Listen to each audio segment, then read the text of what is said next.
এই ছাত্র জনতা আপনাকে প্রধান উপদেষ্টার আসনে বসিয়েছে। আপনি আন্তর্জাতিক প্লেয়ার, আপনি দেখায়া দেন হাদি ভাইয়ের খুনিকে ভারত থেকে ধরে আনে, এই বাংলাদেশের মানুষ আপনাকে আবারও সম্মান করবে। আর যদি দেখাইতে না পারেন, বাংলাদেশের ইতিহাসে হাসিনা যেমন ব্যর্থ, হাসিনা যেমন জালেম, আপনিও বাংলাদেশের মানুষের চোখে একটা জালেম হিসেবে পরিণত হবেন। প্রমাণ করেন যে আপনি আন্তর্জাতিকভাবে চাপ দিয়ে হলেও, ইন্ডিয়াকে বাধ্য করে হলেও আমাদের হাদি ভাইয়ের খুনিকে আপনি বাংলাদেশে আইনা দিচ্ছেন। আমরা সেটা দেখতে চাই, ওর কলিজাটা দেখতে চাই, যে হাদি ভাইকে গুলি করার কলিজাটা আমরা ওর দেখতে চাই। এই জন্য আমার উদারত আহ্বান থাকবে এই মিডিয়ার মাধ্যমে এবং এই যুবক সমাজের মাধ্যমে, ইনকিলাব মঞ্চ আমার ভাইরা সকলের প্রতি আমার একটা কষ্ট আছে, আজকে তাদেরকে বলেই ফেলি। ইনকিলাব মঞ্চের ভাইদের প্রতি আমার একটা কষ্ট, এই সরকার এবং এদের গোয়েন্দা সংস্থার কোনো কথা আপনারা বিশ্বাস করবেন না। এরা বারবার, উচিত ছিল হাদি ভাইয়ের জানাজার পর থেকে আনলিমিটেড আন্দোলনে যাওয়া। আমাদের উচিত ছিল এই সরকারকে এতদিনে একেবারে কোণঠাসা করে ফেলা। মনে হচ্ছে এই কুকুরের দলের, এই জানোয়ারের দলের মনে হচ্ছে হাদির জীবন চলে গেছে, আমার ভাই এভাবে চলে গেছে, এদের মনে কিছু যায় আসে না। এরা এক একটা চর্বি জমে গেছে, এসির বাতাস খায়া আর উপদেষ্টা হইয়া এক একটা যেগুলোর মেম্বার হওয়ার যোগ্যতা ছিল না। বাটপারের দল একটাও জুলাইয়ের আন্দোলনে কোনো ভূমিকা ছিল না।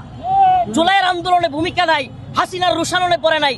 আমরা 32 মাস প্রায় জেল খাটছি, আমরা রিমান্ডে ছিলাম, হাসিনার এত জুলুমের শিকার হয়েছে, আন্দোলন করছি, আমরা কোনো কিছু আশা করি নাই। তো আমরা বা আমাদের ভাইয়েরা যারা আন্দোলন করছে এরা কিছু পায় নাই।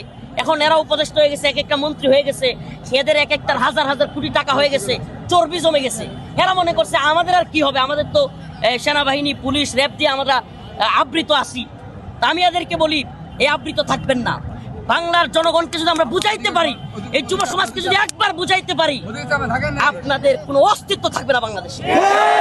আমি যুব সমাজকে বলি, প্রিয় যুবক ভাইরা, আপনারা তৈরি হন ইনশাআল্লাহ। কথা দিলাম, এদেশের ইসলামপন্থীদের পক্ষ থেকে আপনাদেরকে কথা দিলাম, আপনারা আমাদেরকে গ্রেফতার করলে কিছু বলেন বা না বলেন, আসলে আমরা দেখছি যে কোনো সময় শাহবাগে এই হাদি ভাই চত্বরে আন্দোলন হয়েছে, ইসলামপন্থীরা সবার আগে ছাত্র জনতার ডাকে আগায় আসছে, এটা আপনাদেরকে স্বীকার করতে হবে। কিন্তু আমাদের কাউকে গ্রেফতার করলে আমাদের জেনারেল ভাইদের ফেসবুকে একটা পোস্ট পর্যন্ত দেখি না।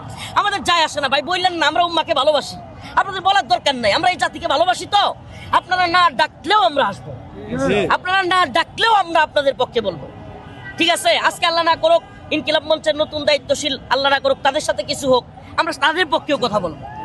আমরা এই জাতিকে ভালোবাসি, এই উম্মাকে ভালোবাসি। আমরা এই ভারতীয় আধিপত্যবাদের কবর রচনা করতে চাই বাংলাদেশে।